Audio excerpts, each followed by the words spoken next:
आज हम हिंदी अनिवार्य में कवि भूषण द्वारा रचित वीर रस के कवित्व के पदों की व्याख्या का अध्ययन करें। साहित्यिक परिचय जानने के पश्चात यहाँ पर कवि भूषण के द्वारा रचित वीर रस के कवित्व संकलित हैं। तो यहाँ पर सबसे पहला कवित्व देखिए। साजी चतुरंग सेन।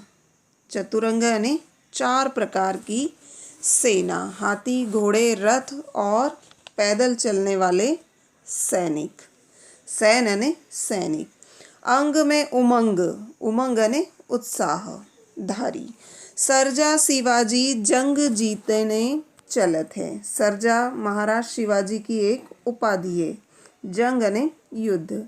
भूषण भनत नाद बिहद नगारन के। भनत ने कहते हैं, नाद ने शब्द और नगारन ने युद्ध के नगाड़े। नदी नद मद गैबरन के रलत है। नदी नद ने विशाल नदी और मद ने हाथी के कानों से निकलने वाला द्रव्य और गैबरन, गैबरन ने हाथी। रलत है यानी बहते हैं। रलत ने बहना। एल फेल खेल भेल खलक में गेल गेल। एल फेल यानी सेना के फैलने से। खेल भेल यानी खलबली और खलक यानी संसार और गेल गेल यानी गली गली में। गजन की तैल पैल। गजन यानी हाथी और तैल पैल यानी उनके धक्कों से। सैल यानी पर्वत। उलसत यानी उखड़ते हैं। तारा सो तरनी धुरी धारा यानी धूल में डूबी हुई या धूल के उड़ने से। जिमी यानी जैसे। थारा पर पारावार यों हलत है। पारावार यानी समुद्र। थारा यानी थाली। पारा एक द्रव है, एक धातु है जो द्रव अवस्था में होती है। तो यहाँ पर संदर्भ होगा प्रस्तुत पंक्तियाँ कवि भूषण द्वारा रचित वीर रस के कवित्व से संकलित हैं। प्रसंग होगा, इस छंद में कवि ने महाराज शिवाजी की विशाल सेना के युद्ध के लिए जाते समय वर्णन किया है। इस छंद में कवि ने महाराज शिवाजी की विशाल सेना जब युद्ध के लिए प्रस्थान करती है तो यहाँ पर कवि ने उस समय का वर्णन किया है। अर्थ होगा, साजी चतुरंग सैन अंग में उमंग धारी। सर्जा शिवाजी जंग जीतने चलत है। कवि भूषण कहते हैं कि जब महाराज शिवाजी युद्ध में विजयी प्राप्त करने के लिए अपनी चारों प्रकार की विशाल सेना को सजाकर और मन में उत्साह धारण करके प्रस्थान करते हैं। जब उनकी सेना युद्ध के लिए प्रस्थान करती है तो भूषण भनद नाद बिहद नगारन के, तो सेना के नगाड़े तीव्र ध्वनि से गूंजने लगते हैं। नदी नद मद गैबरन के रलत है और उन तीव्र नगाड़ों की ध्वनि से हाथियों के कान से टपकने वाला द्रव्य नदी नाले की तरह बहने लगता है। नदी नद मद गैबरन के रलत है। उन नगाड़ों की तीव्र ध्वनि से जब हाथी आगे की ओर बढ़ते हैं तो हाथियों के कानों से निकलने वाला द्रव्य नदी नाले की तरह बहने लगता है। एल फेल खेल भेल खलक में गेल गेल। और महाराज शिवाजी की सेना के आगे बढ़ने पर सारे संसार में, खलक अने संसार, सारे संसार में गली गली में खलबली मच जाती है। और यही नहीं, गजन की तैल पैल सैल उड़सत है, यानी सेना के असंख्य हाथियों के धक्कों से पर्वत भी उखड़ने लगते हैं। तारा सो तरनी धुरी धारा में लगत जिमी। कवि कहते हैं कि जब महाराज शिवाजी की विशाल सेना जब आगे बढ़ती है तो सेना के आगे चलने से उड़ने वाली धूल से सूर्य भी तारे की तरह टिमटिमाता हुआ दिखाई देता है। और थारा पर पारावार यों हलत है, और धरती के हिलने से समुद्र भी इस प्रकार हिलने लगता है जैसे थाल पर रखा हुआ पारा जब थाली को लेकर चलते हैं तो इधर उधर हिलने लगता है, उसी प्रकार समुद्र भी पारे की तरह हिलने लगता है। तो यहाँ पर विशेष में आपको देखना है कि यहाँ पर कवि ने महाराज शिवाजी की सेना जब युद्ध के लिए प्रस्थान करती है तो उसका अतिशयोक्तिपूर्ण वर्णन किया है ना। तो संपूर्ण काव्य में अतिशयोक्तिपूर्ण अलंकार या अतिशयोक्ति अलंकार, वीर रस, है ना, और एल फेल सैल उलसत, ये सब क्या है संपूर्ण काव्य में अनुप्रास अलंकार। और तारा सो तरनी धुरी धारा में लगत जिमी, यहाँ पर उपमा अलंकार है ना। थारा पर पारावार यूं हलत है, समुद्र पारे के समान हिलने लगता है, यहाँ पर उपमा अलंकार है। और तद्भव शब्द का प्रयोग। और कवित्त छंद, यह एक वर्णिक छंद है जिस काव्य में वर्णों की संख्या 31 होती है, उसे कवित्त छंद कहते हैं। ठीक है, बहुत बहुत धन्यवाद। अब अगला पद देखिए।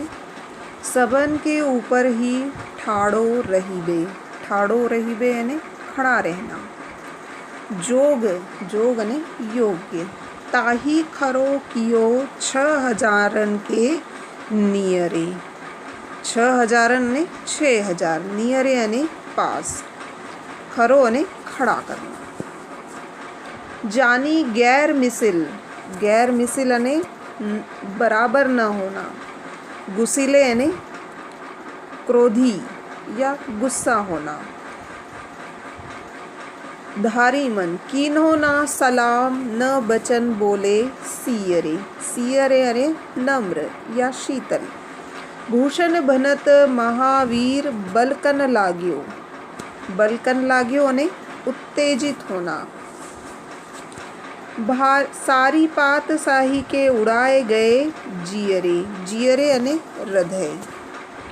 तमके तमकते, तमकना यानी गुस्सा होना, क्रोधित होना। लाल मुख सिवा को निरखी, निरखी यानी देख कर। स्याह मुख, स्याह मुख यानी काला मुँह। नौरंग यानी औरंगजेब। सिपाह यानी सिपाही। मुख पियरे यानी मुँह पीला होना। तो यहाँ पर संदर्भ होगा कि प्रस्तुत कवित्त कवि भूषण के द्वारा रचित वीर रस के कवित्त से संकलित है। प्रसंग होगा, इस पद में कवि ने औरंगजेब के द्वारा महाराज शिवाजी को उचित सम्मान न दिए जाने पर उनके क्रोधित होने और औरंगजेब तथा उनके सैनिकों के हाव भाव का वर्णन किया है। तो इस कवित्त में कवि ने उस समय का वर्णन किया है जब महाराज शिवाजी बादशाह औरंगजेब के दरबार में उन्हें उचित मान सम्मान न दिए जाने पर जब वे क्रोधित होते हैं तो उस समय बादशाह औरंगजेब और उनके सैनिकों की क्या दशा होती है, इसका वर्णन उन्होंने इस कवित्त में किया है। कवि भूषण कहते हैं कि सबन के ऊपर ही ठाड़ो रहीबे के जोग, कवि भूषण कहते हैं कि जब बादशाह औरंगजेब के दरबार में उचित सम्मान दिए जाने के आश्वासन पर महाराज शिवाजी जब औरंगजेब के दरबार में पहुँचे तो अपनी वीरता के प्रभाव के कारण जो महाराज शिवाजी सबसे ऊपर खड़े होने के योग्य थे, सबन के ऊपर ही ठाड़ो रही बेके जो सबसे ऊपर खड़े होने के योग्य थे, ताही खरो कियो 6,000 के नियरे, तब उनको अपमानित करने के लिए 6,000 सिपाहियों के पास खड़ा किया। जानी गैर मिसिल, इसे अनुचित और अपमानजनक मानते हुए महाराज शिवाजी के मन में बड़ा रोष छा गया। वे क्रोधित हो गए। किन्हों न सलाम न बचन बोले सियरे, उन्होंने उस समय न तो बादशाह औरंगजेब को सलाम किया और न ही नम्र शब्दों में अपना विरोध प्रकट किया। भूषण भनत महावीर बलकन लाग्यो, कवि आगे बताते हैं कि जब अपना अपमान किए जाने से शिवाजी उत्तेजित होकर जब उनका मुंह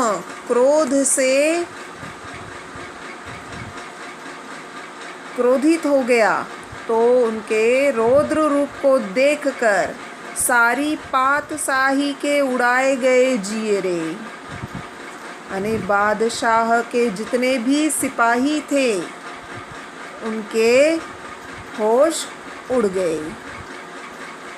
तमकते लाल मुख शिवा को निरखी भय, यानी गुस्से में उनका लाल मुख देखकर शाह मुख नौरंग, उनके गुस्से से लाल मुख को देखकर औरंगजेब का मुख झेप के कारण काला पड़ गया। सिपाह मुख पियरे, और उनके सिपाहियों के मुंह भय से पीले पड़ गए। तो यहाँ पर आपको विशेष में बताना है कि यहाँ पर कवि ने महाराज शिवाजी को स्वाभिमानी और साहसी पुरुष के रूप में चित्रित किया है। यहाँ पर कवि ने अतिशयोक्ति अलंकार का प्रयोग किया है, बढ़ा चढ़ाकर वर्णन किया है, और यहाँ पर विशेष रूप से आपको ये देखना है कि यहाँ पर कवि ने उर्दू शब्दों का प्रयोग किया है, जैसे गैर मिसिल, है ना, गुस्सा, सलाम, तमक, स्याह, सिपाह, ये सब क्या है, उर्दू के शब्द हैं। तो उर्दू के शब्दों का प्रयोग, इसके अलावा यहाँ पर अनुप्रास अलंकार और अतिशयोक्ति अलंकार है। ठीक है, आगे